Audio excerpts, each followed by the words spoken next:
Welcome to Baja Window to the South. I'm your host, Denitza Garcia. In this occasion from El Gran Hotel Tijuana and this ExpoArte from Norma Bustamante. We're gonna tell you everything about it later on the show. And right now, well, you know which are the top 10 vineyards to visit in Baja California? Let's go and check that out. Valle de Guadalupe, known as the heart of Mexico's wine industry, is home to a collection of vineyards that stands out for their unique and exceptional characteristics. Among these vinous treasures, Villa Emiliana, Vinícola Cheque, Vinícola Quinta Monasterio, Vinícola Cholo, Vinícola Lerach, Vinícola Santo Domingo, Vinícola Santo Tomás, Vinícola Bruma, Vinícola Chato Camus, Vinícola Franes, y Vinícola Magoni. What make these vineyards truly exceptional? Here we explore their virtues that set them apart and make them the best in Valle de Guadalupe. Villa Emiliana stands out for its commitment to organic and sustainable production. Offers a wide variety of wines that reflects the purity of the grape and the terroir. Vinícola Cheque, known for its innovative winemaking approach and experimentation with uncommon grape varieties, offers surprising and unique wines that challenge expectations. Vinícola Quinta Monasterio offers an incomparable wine tourism experience with beautiful gardens and picturesque architecture. Their wines are known for their elegance and refinement. Vinícola Cholo specializes in small batch wines that capture the essence of Valle de Guadalupe. Its intimate and cozy ambience is perfect for personalized tastings. Vinícola Lerach, one of the oldest and most prestigious wineries in the region, with decades of winemaking tradition, offers a wide range of wines that represent the history and quality of the region. Vinícola Santo Tomás preserves native grapes, varieties, and traditional winemaking techniques, offering wines that bear witness to the rich winemaking heritage of the region. Vinícola Bruma recognizes for its avant-garde architecture and focus on biodynamics. Their wines convey the authenticity of the terroir with a contemporary twist. Vinícola Chato Camus stands out for its innovative spirit and pursuit of unique grape variety. Offer wines that pique the curiosity and palates of wine enthusiasts. Vinícola Franes focuses on artisanal production, offering wines that are authentic and full of character. Their commitment to quality is evident in every bottle. Magoni Vinícola stands out for its focus on craftsmanship and limited production, offers exclusive wines that are truly enological gems. Valle de Guadalupe is a treasure of the wine industry, and these vineyards shine through their commitment to quality, tradition, innovation, and authenticity. Each brings its own spark to the wine landscape, making the valley a must-visit destination for wine lovers and seekers of unique experiences. Well, hello. Today in Baja Window to the South, we're going to talk about an event that is coming soon here to Tijuana in the park. We're right here, so I'm right now with Marco Amador, Sommelier. Thank you so much, Marco, for being here with us. Thank you for coming. I really enjoy when you visit us because it's wine day. Oh, of course. Not Wednesday, wine day. It's wine day, and of course we're going to talk about wine. Okay, so Marco, this event, okay, on September 21st, I believe it is. Wednesday or wine day, whatever you want. Okay, yeah, well, the wine day, Wednesday. Tell us, please. Tell us the details, what it's about. Next Wednesday, September 21st, we're going to have a dinner. And Chef Mario Medina and I, we're going to be your host. And we're going to serve 6 wines with pairing with 6-course dinner. So wow. that dinner is going to be amazing because the place over here at the park and the wines we're going to be paired. So it's a night to enjoy, to have fun, and of course to have a great dinner. To have a great dinner and to have a great wine, and a lot of wine. The wine house that is invited to this event is Araiza, right? Casa Araiza. Okay, yeah. Casa Araiza. Thank you so much. This Casa Araiza, it's a winery of Valle de Guadalupe who has amazing wines, World Wine Award. So we're gonna have the opportunity to taste all the wines of the Casa Araiza. So it's the first time that Casa Araiza came over here to the park. Okay, first time. Oh, that's wonderful. Here, it's just beautiful. If you haven't come visit, this is a good opportunity to do so. We try to tell you of the best events here on our region, here in Baja California. So, I don't know, if there's, it's for free, there's a cost. There's a cost. How it works, yes. 1,200 pesos. 1,200 pesos, okay. Everything included, dinner and wine included. So, and of course, it's gonna be live music and a lot of fun. And a lot of fun, okay? That's guaranteed. Yeah. Okay, well, thank you so much, Marco. And I don't know if there's something else that you would like to add. Just, I hope to see you, everybody over here, because we're gonna have a great dinner, great wines, and lots of fun. Lots of fun. Remember. So, okay, tell. Wine Day, or sorry, Wednesday, September 21st. Don't forget. Don't forget, September 21st. At what time again? 6:30. 6:30, okay. 1,200 pesos. And we can purchase the tickets online. Tell us your social media before we go. Yeah, you can find us at Plaza Nuestra or at the park, Tijuana. Okay, yeah. Excellent. And you know something, before we go, Marco, I would like to want you to tell us, okay, because I believe this is important. What do you think that we have like so many wines and good prices and productivity here in Baja California? Of course, there's a lot of quality in our wines because there are two things very important to make a good wine. First, yes, the grape. To have a good grape, you need to have a great weather. And over here we have the climate and microclimates, and we have the weather to produce a great quality on grapes. The Mediterranean climate that we have over here in Baja California is a perfect climate to produce good grapes. And on the other side, we have a very good wine makers and enologists who have been produce wines for over 100 years. So that means that has a lot of practice and information about wine, and they know how to make wine over here in Baja. So you should come to Baja California to taste our wines. A sommelier is telling us this, okay? So you should believe it, okay? I know you heard it, so come to the event. It's a great opportunity. And thank you so much for sharing that with us, okay? About our gorgeous Baja California and wine. Thank you for coming the event today. On Wednesday wine. I hope to see you next week. Yes, over for here. sure. Okay. Thank you so much. Thank you. Gracias. And from here, the park at Quartz Hotel Tijuana, we would like to tell you our top 5 Mexican dishes because, of course, in September, we're celebrating our Independence Day. Let's go and check that out. Patriotic Month continues in Mexico, and the month of September is a time of jubilation and national pride. Each year, on the 15th and 16th of September, Mexico commemorates its independence with a myriad of vibrant celebrations, complete with mariachi, music, and a delectable spread of cuisine. In light of these, we will introduce you to the most cherished foods among Mexicans during these patriotic festivities, as revealed by De las Heras de Motecnia, a specialized firm in public opinion research. Chiles en nogada.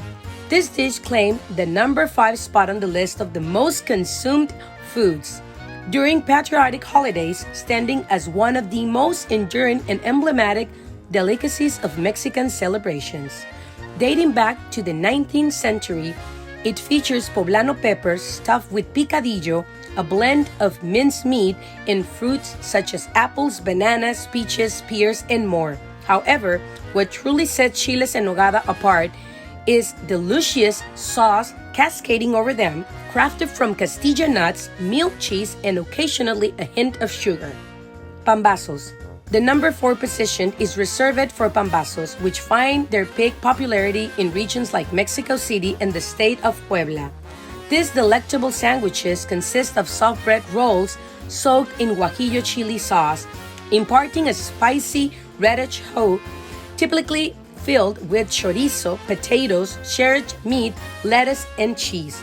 Pambazos offers a delightful symphony of flavors.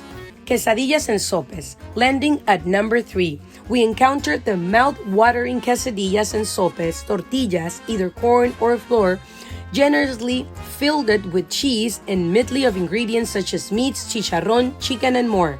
Sopes, while similar, boast a thicker comal cooked base loaded with ingredients akin to their quesadilla counterparts. Tostadas, holding the number 2 spot, is the ever-popular tostadas, a quintessential Mexican dish featuring fried tortillas topped with an array of ingredients including refried beans, meat, lettuce, sour cream, cheese, a medley of salsas and chili peppers. Its roots trace back to ancient times, giving it a rich, diverse heritage. Pozole, finally at the pinnacle of popularity, revered by Mexicans across the nation, is pozole, a quintessential icon of our culture. This hearty dish comprises whole corn kernels, meat or chicken, and a robust sauce crafted from dried chili, garlic, oregano, and assorted spices. Garnish it with lettuce, avocado, lime, and other fresh vegetables. It's a true culinary masterpiece. Undoubtedly, the culinary tapestry of Mexico is extraordinarily diverse. What's your personal favorite among these culinary treasures? Well, today in Baja Window to the South, I'm with a very special guest. She's a wonderful woman. I don't even know how to begin in presenting her, but she's an author. She's from, of course, Tijuana, Baja California, and she's been promoting the reading for kids for many years, also helped many social causes as well. And there's a character, a very special one that she created that, well, she is the lead of all the adventures of the 7 books that she has for kids. Recently, there was an ExpoArte, and she uses this one, Viva Mexico, one of her books, and you're gonna know all about it. Thank you so much, Norma Bustamante, for being here in Baja Window to the South. Thank you, thank you. I'm very honored to be with you. Thank you. I am very honored to be with you, let me tell you. And of course, you know something? I would love to see Nati la Elefantita. Can we do that? Of course, yes, of course. Okay, so I'm gonna close my eyes and I know she will be here soon. Well, hello, now with Nati la Elefantita. I'm very excited, ladies and gentlemen. Welcome to Baja Window to the South. Thank you, Again. And now please tell us about your books, well, your adventures, okay? Oh, Let's start with this one that was in the ExpoArte here, El Gran Hotel Tijuana. Yes. Well, you know, Mexicans, we love to party. Oh, yes. So that's how, you know, I had the idea of bringing all the friends that Nati had met through her years going to Europe, to Hong Kong, and learning so much from the world. So when she comes back to Mexico, she told them, you have to come and see all the wonderful historic places and the food, everything. So this is about celebrating Mexico and for the children to learn about the places that maybe they won't be able to go in person, you know. So I describe here like Castillo de Chapultepec. Wow. Let me show you. Yes, Show you. yes, please. There's some, you know, remember Nati had been problems with being overweight. So one of the books is Nati on the Diet, which that book is very popular. I think it's the one that has been selling the most. Really? Nati on the Diet. Wow, I was reading that, you know, it got Yes. my attention. Yes. But also the consciousness behind it, you have to tell us about that Oh yes, as well. I wrote that book because once, you know, about 20 years ago, I heard in the news that the country in the whole world that has more problems with children diabetes is Mexico. Mm-hmm. And so I thought about saying a story. Nati and her friend Pepe, Nati had this opportunity to work as a teacher. So she goes running to her closets and starts trying to fit in her clothing, and they were so tight. So she phones Pepe and said, Pepe, I don't fit in anything, and I have this business appointment. And so Pepe said, well, why don't you go and start a diet. And she said, what's a diet? Never heard the word To diet. begin with, what is that? So they go to these bookstores and I describe everything, vegetables and fruits and everything, which is the best for the children's diet. That's amazing. Put it at a children's level, where they can understand And that create that the drawings consciousness. are very, very, very interesting because they are very colorful and very inviting. And so the children also have fun reading the book. And also one of the things that I wanted to describe is how friends worry for other friends. So sometimes your close friends always are very conscious about telling your friend how to take care of yourself. Yes. So that was, I'm saying this because self-love in that book as well. Okay, uh-huh. we need to learn that since we're little kids. Yes. Okay? So that's great that you included that it. means being more sociable also. Yeah. You're learning in kinder. Thank you for sharing those stories with us. Oh, They're thank lovely. you. I can Thank sit you. with you the rest of the day, let me tell Me you, too. and talk, and you telling, all the stories about, your 7 books, because there's more. Thank You you. can get it on Amazon if you Yes. like. I mean, Norma has been donating most of her books. 99%. 99% of her books to orphanage and to many kids that maybe Public can't school. buy public Public schools school. as well, that they probably can't buy a book. So that's lovely. Thank you for Thank that you. as well. Thank you. And I don't know if there's something else that you would like to add besides that we have to invite our audience, because I think grown-ups and parents should be very excited to get books for the children and influence them to not only to learn but also to be a better person and enjoy it while you're reading the book. no, most Have definitely. fun. And I think you nailed it here in doing Thank that. you. Norma, you were telling me that the ExpoArte, it's going to be here for one more week at the One more Gran week, Hotel, yes, the second floor, right? Yes, in the first tower, the hotel Yes, tower, right? You can yes. find it right there, and you can even Thank have you. breakfast, lunch, or whatever you want, and take a look. Buy her books at Amazon if you like to do that. I will, most definitely. Thank you again. I'm very Thank pleased you. to be here in this interview with you, and I hope this message gets to many parents, Thank you. and Thank many you. kids, so we can keep promoting to read and to learn and doing it in a fun way. Yes, this is what life is all about. Enjoy life and be happy. Yes, most definitely. Okay, Norma Bustamante here with us, and I really hope to get to see you again. Thank you. So you can tell Thank us you. another story about Nati la Elefantita. It's a Perfect. great honor. Okay, Perfect. Thank you so much. Thank you. And now we're going with Olga to this interview. Let's see what she has for us. Michelle, I am so excited to be here with Jess, hear from Eileen, and she's been telling us the greatest things that you guys are doing in both sides of the border, and especially here in Baja. Tell me, what got you thinking about, we have to do something? Because I know you're that kind of person. Well, it's really great to be here, Olga, especially in sunny Tijuana, one of my favorite places. It's interesting, as you talked to Eileen, I thought to myself, the inspiration for the Very Good Night originally was northward looking. I was inspired by the work they were doing in Sonoma, and I wanted to create that kind of community in San Diego. That was the birth of the Berry Dinner, which then evolved into the Very Good Food Foundation, which is what we're talking about. But now I realize we're looking south for that inspiration, and it's a beautiful, beautiful thing. Because what we're doing on both sides of the border, and those projects include school gardens, orphanage gardens. Now we're doing gardens in traditional Native communities on both sides of the border. We have an amazing school workbook that we generated called Seeds for the Future, which has been translated into Spanish, Semillas para el Futuro. Y también, sorry, and also we're translating Don't say it sorry, tell us everything. and we're also translating it into Kumeyaay. So we really want to Wow. reach as many kids as we can to tell the important message of, food and health and community impact and environmental impact, which is fundamentally what Berry's about, regeneration, because it's really better for all of us, all communities, our personal health and the environment that we live in.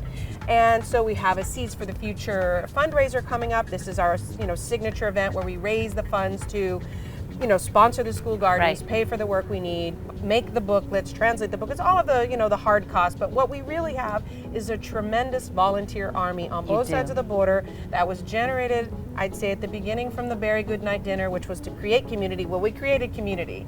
And then that community said, what can we do? How Right. can we impact our communities? Right. And everyone says, here's my school, here's my neighborhood, here's something I need, what can we do? And it's a collective, a beautiful collective on both sides of the border, trying to do some good.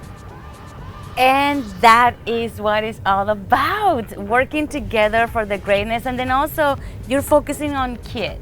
You're focusing on making sure that the message goes everywhere. I think with everything, we all know that kids are the ones who are going to, change the future. It's not us, right? We hope to inspire them, we hope to educate them, provide them tools, provide opportunities, but they're the ones that will change the world in which we live. Our time is past. We're just here to hand over the baton. And look, that's why we do panels. We've been doing our Future Thought Leader panels. They started in 2015, I believe. We've done 11. We've had 15 million viewers, which is extraordinary to me. And we're really talking about food choice, my health, community health, environmental impact. We did our first one for the first time in Mexico, in Ensenada at the university, at Ceviche, and that's going to be a new thing. We'll do one in Mexico, one in San Diego every year, because these are really important cross-border, cross-cultural, truly one region, one agricultural region and one human region. Let's talk about it. And we can all come together with innovative solutions to solve these most important problems of our time, and that's what we're here for. And I love that you mentioned that, because you just did the one for water. Wow, tell us more about that. So that was exciting, and interestingly, before we began filming them for UCTV, which is the host for them, that's the University of California's system-wide system, and we had done one before on water. This is the first one televised, and we really wanted to bring it home. Obviously, water is an issue for everyone in the Western United States, but it's clearly an issue in Mexico, and specifically in the wine growing and agricultural region of the Valle de Guadalupe. So we brought in experts from both sides of the border, ranchers, farmers, scientists, and it's so great to see everyone come together with innovation. And now I already know that people who are on our panel, people who attended the panel, have already made steps to connect with people from the other side of the border to work on projects together, and that is how change happens. And that's how change happens. You put them together and you say, go ahead. We call them future thought leaders, and we put them on the university's platform because fundamentally the idea is, let's get young, bright minds, the future, to be excited and interested in these problems and use their skills that they're going to earn in college for good and change the world. And you also are translating some of these talks. It's like, I know that one of our dear friends was doing the translation, and we can mention her. I must say it was very impressive. We did a simultaneous translation because the audio will be in English for UCTV, but with subtitles in Spanish. We had a simultaneous translation to Spanish, but during the Q&A, we hosted that largely in Spanish and then reversed course for those English-speaking people in the audience. The beautiful thing is, the message is so important, as many languages as we can get it in our community, in our neighborhood, where both of those languages are spoken equally. Let's do as much as we can to increase the volume of communication and bring these brilliant ideas on both sides of the border together. And Yolanda was excellent at being She was. Yolanda was a master at that, I must say. That's a skill I cannot imagine ever doing myself. So she was the real star of the show. But it will be on UCTV very soon, and we'll get you the link. Perfect. Thank you so much for being here with us. Thank you for being the founder, the president, and to be working so hard for this beautiful community. I'm the founder. I'm no longer the president, because we are in wonderful, wonderful hands. We have board members and advisory board members on both sides of the border. Our Baja committee is probably the fastest growing, led by Eileen Gregory, and I'm so grateful for how much support we get from both sides. Well, there you go. Well, I missed that when it was a change, but you're still so incredibly active that, you're here with us, and that's the beauty about you. Like, it doesn't matter how many projects you're on, this is your baby. Yeah, it's my baby.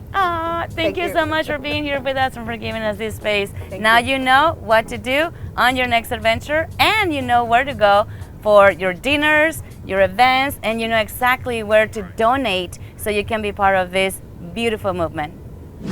Guys, thank you for being here. Thank you for watching. This is kind of strange. I'm gonna tell you the story about the tourists that came into Tijuana back in 1895, more or less. Funny thing is that the guy bought a ticket in order to come to Tijuana and know a place called the Big Curio Store. The guy bought the ticket. Inside of the envelope, they had a little flag, and he was able to put in the back of his ticket how much it costs to get to Tijuana. Well, back in those days, postcards were the thing, and Mexicans invent something that has, I don't know how to tell in English, they flip apart in order to see the place. Guys, get here, take a look of the ticket. Take a look of the flag, and you won't believe me, that's the postcard. You will see that when it flips all over the little paper, back there we can see how it showed the first bull ring, and that colored postcard in the back is the Avenida Revolucion back then, that it wasn't called Avenida Revolucion, okay? But actually that's the area. And you won't believe me, in front of this museum is the place that when the Big Curio Store used to be. Right now it's a very big, wide building. You're gonna see it in a few minutes, and you're gonna spot the place. Guys, thank you very much for being here.